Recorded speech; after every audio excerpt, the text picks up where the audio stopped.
Hello, good morning everyone. Hope so सब ठीक होंगे, अच्छे होंगे, हेल्दी होंगे और अच्छे से स्टडी कर रहे होंगे घर पे बैठ के। मैं सोनिया पावे और आप मेरे साथ पढ़ रहे हैं क्लास 12 की फिजिक्स। और क्लास 12 की इस फिजिक्स में हमने कल ही अपना एक न्यू चैप्टर स्टार्ट किया था। What about the new chapter? The magnetism. किस चीज का मैग्नेटिज्म? करंट के थ्रू प्रोड्यूस मैग्नेटिक फील्ड। ठीक है, तो करंट ने क्या किया था? मैग्नेटिक फील्ड प्रोड्यूस किया। इस चीज के बारे में हमने कल थोड़ा सा बेसिक जाना था कि किसने इस चीज के बारे में बताया, किस तरह से ये कंसेप्ट आया। सो वो कौन था?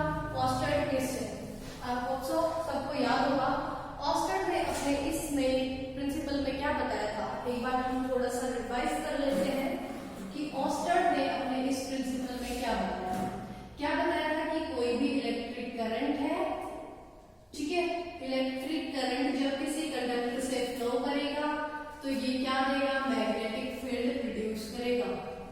मैग्नेटिक फील्ड प्रोड्यूस करेगा।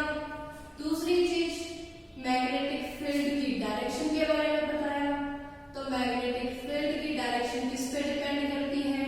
इस मैग्नेटिक फील्ड की डायरेक्शन इस करंट पे डिपेंड करती है। ये चीजें बताई थी ऑस्टर्ड ने अपने प्रिंसिपल में। ऑप्शो सबको याद होगा कि जब भी करंट फ्लो करेगा, करंट के चारों तरफ क्या होगा? मैग्नेटिक फील्ड होगा और इस मैग्नेटिक फील्ड की डायरेक्शन जो है वो इस करंट पे डिपेंड करेगी। ठीक है, सो आगे चलते हैं और बात करेंगे हम कुछ लॉज की कि ये जो मैग्नेटिक फील्ड है इसकी डायरेक्शन हम किस किस रूल के थ्रू फाइंड आउट कर सकते हैं। ठीक है, तो चैप्टर को डिटेल में पढ़ने से पहले इन बेसिक रूल्स के बारे में हमें पता होना चाहिए। सो रूल नंबर 1 हमारा क्या कहता है? कल हमने पढ़ा था स्विमिंग रूल, जो किसने दिया था? ऑस्टर्ड ने दिया था। उसके बाद कुछ और रूल आए जो आज के टाइम में सबसे ज्यादा यूज किए जाते हैं। तो वो first one is thumb rule. Thumb rule बोल दे या फिर राइट हैंड, पूरा नाम क्या है इसका? Right hand thumb rule. और इसी के साथ हम पढ़ेंगे स्क्रू रूल। ठीक है, पहला रूल है हमारा, कौन सा रूल है? थंब रूल या राइट हैंड थंब रूल, जिसको स्क्रू रूल भी कह सकते हैं।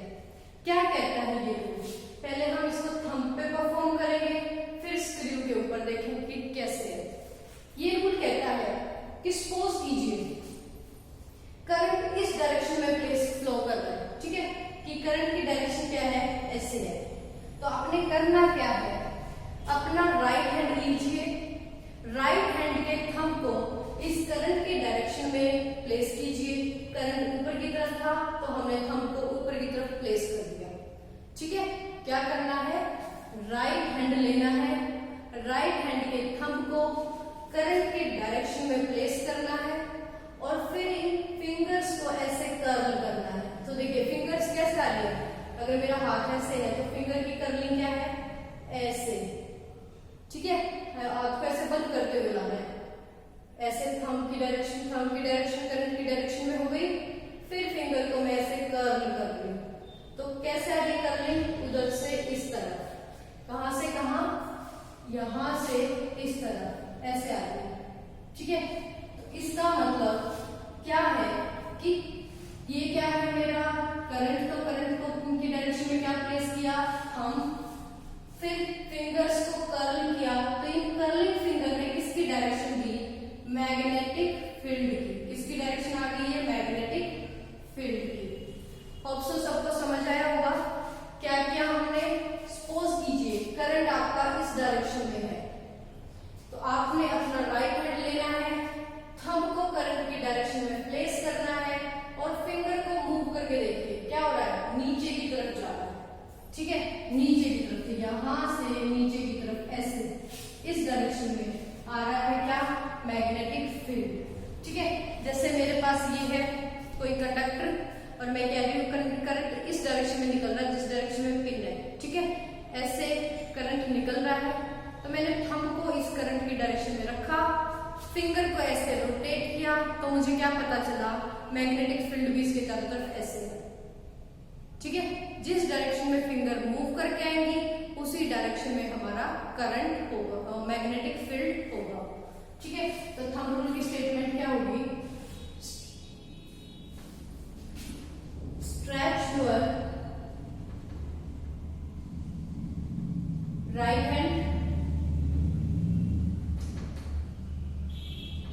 ठीक है, राइट हैंड को स्ट्रेच करना है, प्लेस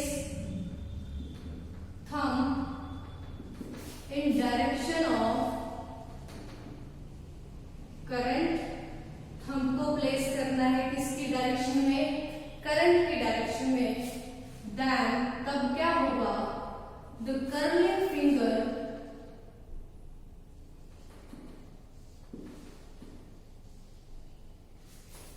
represent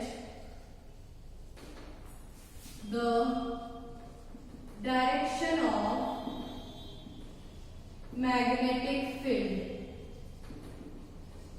तब हमारी फिंगर्स की जो कर्लिंग है वो मैग्नेटिक फील्ड की डायरेक्शन शो करेगी। अगर कहीं पे किसी एग्जाम्पल में आपको उल्टा दे दे कि फिंगर की कर्लिंग ना मैग्नेटिक फील्ड की डायरेक्शन को शो कर रही है तो करंट की डायरेक्शन बताइए। यहाँ तो क्या था, करंट की डायरेक्शन दे रही थी। अब आपसे कोई कहे इस तरीके से आपके पास क्या है, मैग्नेटिक फील्ड है, तो आप देखिए फिंगर कहाँ आ रही है, इस तरफ ऐसे आनी चाहिए बाहर की तरफ। तो देखिए ऐसे आ रही है फिंगर यू, तो करंट कहाँ गया, हम ऊपर गया ना, तो करंट कहाँ है, ऊपर की तरफ है। ऐसे उल्टा भी आ सकता है। अगर curling finger magnetic field show कर रही है तो उस डायरेक्शन में आप कर्ल कीजिए फिंगर्स को, जिस डायरेक्शन में थंब चला जाए उसी डायरेक्शन में क्या होगा, करंट होगा आपका। ठीक है, होप सो आपको ये समझ आया होगा। सो अगला देखिए, यही रूल स्क्रू रूल भी है। स्क्रू रूल क्यों है, क्योंकि क्या होता है कि करंट की डायरेक्शन, जैसे ये करंट है ना, तो इस करंट की डायरेक्शन में एक स्क्रू रख लीजिए। स्क्रू रख लिया मैंने, ये जैसे एक पेच टाइप होता है ना, उस तरीके से ये मैंने एक स्क्रू रख लिया ऐसे। अब क्या होगा, करंट की डायरेक्शन में क्या रख दिया, स्क्रू रख दिया, सॉरी ये ऐसे रखो सीधा इस तरीके से।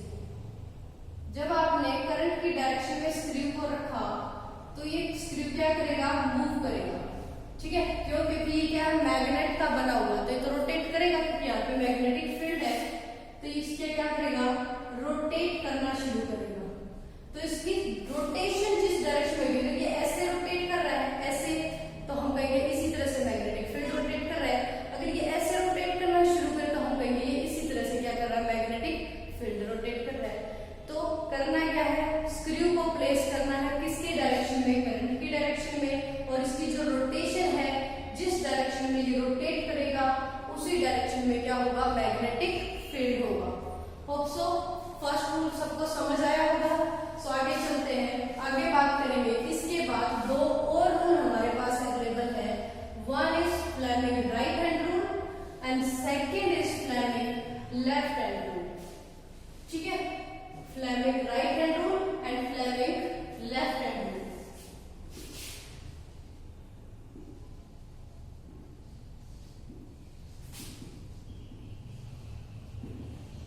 राइट हैंड रूल और इसी के साथ कंपेयर करके पढ़ेंगे हम क्या, फ्लेमिंग्स लेफ्ट हैंड रूल। सबसे पहली चीज देखिए, फ्लेमिंग का राइट हैंड रूल कहां यूज किया जाता है, जनरेटर के केस में। जनरेटर मतलब एक ऐसा डिवाइस जो क्या करता है, इलेक्ट्रिसिटी जनरेट करता है या इलेक्ट्रिसिटी प्रोड्यूस करता है। क्या करता है ये, इलेक्ट्रिसिटी या you can say that electrical energy. Electrical energy को क्या करेगा, प्रोड्यूस करेगा। ठीक है, उसे बोलते हैं जनरेटर। लेफ्ट हैंड रूल कहां पे यूज किया जाता है, लेफ्ट हैंड रूल यूज होता है मोटर के केस में। और मोटर क्या होता है, वो डिवाइस जो इलेक्ट्रिसिटी को कंज्यूम करेगा और कौन सी एनर्जी देगा, मैकेनिकल एनर्जी। क्या लेगा, इलेक्ट्रिकल एनर्जी लेगा और इस इलेक्ट्रिकल एनर्जी को क्या करेगा, कन्वर्ट करेगी किसमें, मैकेनिकल एनर्जी में। ठीक है, तो वो क्या कहलाएगी, मोटर। और मोटर में अगर फील्ड की डायरेक्शन निकालने के रूल लगाएंगे लेफ्ट हैंड, और जनरेटर में अगर फील्ड की डायरेक्शन निकालनी है तो रूल लगाएंगे राइट हैंड। होप सो यहाँ तक सबको समझ आया होगा। सो देखिए क्या कहते हैं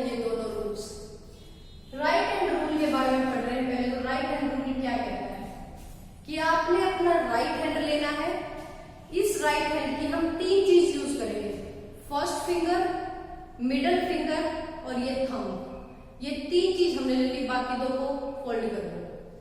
thumb, first finger, second finger, तीनों को 90 डिग्री का एंगल बना के रख दो। जैसे ये इसके साथ 90 डिग्री पे है, इसको ऐसे मोड़ दो, तो ये क्या हो गए, तीनों के तीनों 90-90 डिग्री के एंगल पे। इन दोनों के बीच में 90 डिग्री, इन दोनों के बीच में 90 डिग्री, तो परपेंडिकुलर होने चाहिए एक दूसरे के ऊपर। जैसे ये एक दूसरे के ऊपर परपेंडिकुलर होते हैं, उस केस में ये जो थंब है ये किसकी डायरेक्शन देगा, मैग्नेटिक फील्ड की डायरेक्शन देगा। किसकी देगा, मैग्नेटिक फील्ड की डायरेक्शन, सॉरी ये देगा हमारे पास फोर्स की डायरेक्शन। किस चीज की, फोर्स की डायरेक्शन। ये कैसे याद रखना है उसका मैं आपको लॉजिक बताऊंगी, बट फिलहाल के लिए समझिए ये क्या दे रहा है, फोर्स की डायरेक्शन, ठीक है। ये देगा मैग्नेटिक फील्ड की डायरेक्शन, और ये जो करंट है ये करंट की डायरेक्शन। थंब फोर्स को देगा, ये बताएगा मैग्नेटिक फील्ड, और ये जो फिंगर है ये फिंगर बताएगी करंट की डायरेक्शन, ठीक है। तो क्या कहा इसमें हमें स्ट्रेच करना है, कौन सा, your right hand. Right hand को स्ट्रेच करो। इसमें फर्स्ट फिंगर लेनी है, सेकंड फिंगर लेनी है, और क्या लेना है, थंब। कंडीशन क्या है, ये और ये तीनों कैसे होने चाहिए, perpendicular to each other, perpendicular to each other, एक दूसरे के परपेंडिकुलर होने चाहिए। तो उस केस में ये इस तरीके से सपोज कीजिए बना दिया मैंने कि ये है एक फिंगर, ये है दूसरी, और कोई परपेंडिकुलर इसके ये हो जाएगी कोई तीसरी, ठीक है। इस तरीके से ये परपेंडिकुलर है एक दूसरे के सब ऐसे। ये मैंने थंब मान लिया, ये है फर्स्ट फिंगर, ये हो जाएगी सेकंड फिंगर। थंब किस चीज की डायरेक्शन को बताता है, थंब बताता है फोर्स की डायरेक्शन को। फर्स्ट फिंगर बताती है मैग्नेटिक फील्ड, सेकंड फिंगर बताती है करंट। याद कैसे रखोगे, जैसे एक फैमिली होती है, फैमिली में सबसे इंपॉर्टेंट क्या होता है, फादर, ठीक है। तो सबसे पहले क्या हमारे पास सबसे ऊपर पड़ता है थंब, तो फादर, मदर, चाइल्ड, ऐसे याद रखो। सबसे इंपॉर्टेंट होता है फादर, ये इस तरीके से है, तो father, mother, child, father, mother, child. Father से फोर्स, मदर से मैग्नेटिक फील्ड, और चाइल्ड से क्या याद रखोगे, करंट, ठीक है। हल्की सी मॉडिफिकेशन देखिए, रूल था राइट हैंड, अप्लाई होता है जनरेटर में। जनरेटर क्या करता है, इलेक्ट्रिसिटी को प्रोड्यूस करता है। अगर ये इलेक्ट्रिसिटी प्रोड्यूस कर रहा है, इसका मतलब वोल्टेज और करंट डेवलप कर रहा है। तो यहाँ पर सिंपल करंट ना लिखिए, कैसा करंट लिखेंगे, जनरेटिंग करंट, ठीक है, जनरेटेड करंट। ऐसा करंट जो जनरेटर ने प्रोड्यूस किया है, उस प्रोड्यूस किए हुए करंट की डायरेक्शन को देगा ये। सिमिलरली फ्लेमिंग के लेफ्ट हैंड रूल पे आते हैं, और लेफ्ट हैंड रूल का हमें पता है किस पे अप्लाई होता है, मोटर पे। और मोटर क्या करती है, इलेक्ट्रिकल एनर्जी को मैकेनिकल एनर्जी में कन्वर्ट करती है। तो यहाँ पे देखिए सेम हमने क्या लिया, लेफ्ट हैंड। इस केस में क्या करना है, लेफ्ट हैंड को स्ट्रेच करना है। लेफ्ट हैंड की वही 3 चीज, thumb, first finger, second finger. और इस केस में भी क्या होगा, थंब देगा फोर्स की डायरेक्शन, ये होगी मैग्नेटिक फील्ड की डायरेक्शन, और ये होगी करंट की डायरेक्शन। लेकिन यहाँ पे ये करंट कैसा नहीं है, जनरेटेड करंट नहीं होगा, क्योंकि यहाँ पर ये कंज्यूम कर रही है। ये जिस डिवाइस में अप्लाई हो रहा है, ये डिवाइस करंट को कंज्यूम करता है। तो सिंपल करंट लिखना है, ना कि जनरेटेड करंट। अगर जनरेटेड करंट लिख दिया तो जनरेटर का प्रिंसिपल बन जाएगा, जो राइट हैंड वाला होता है उसमें राइट हैंड को लेना है। लेफ्ट हैंड को लेके और सिर्फ करंट लिखा है तो फिर क्या हुआ, मोटर का वर्किंग प्रिंसिपल ये है, मोटर के अंदर मैग्नेटिक फील्ड की डायरेक्शन को फाइंड आउट करने वाला रूल है ये। ठीक है, होप सो फ्लेमिंग के दोनों रूल सबको समझ आए होंगे। राइट हैंड थंब रूल भी समझ में आया होगा कि किस तरह से हम राइट हैंड थंब रूल को यूज करते हैं। ये तीनों रूल बहुत ही इंपॉर्टेंट है। आगे चैप्टर्स को पढ़ने से पहले, मैग्नेटिक फील्ड के बारे में आगे बात करने से पहले सबको इन रूल्स का पता होना चाहिए, ताकि कहीं पे भी हमें जब डायरेक्शन फाइंड आउट करनी पड़े तो हम मिनटों में फाइंड आउट कर पाए और वेट ना करें कि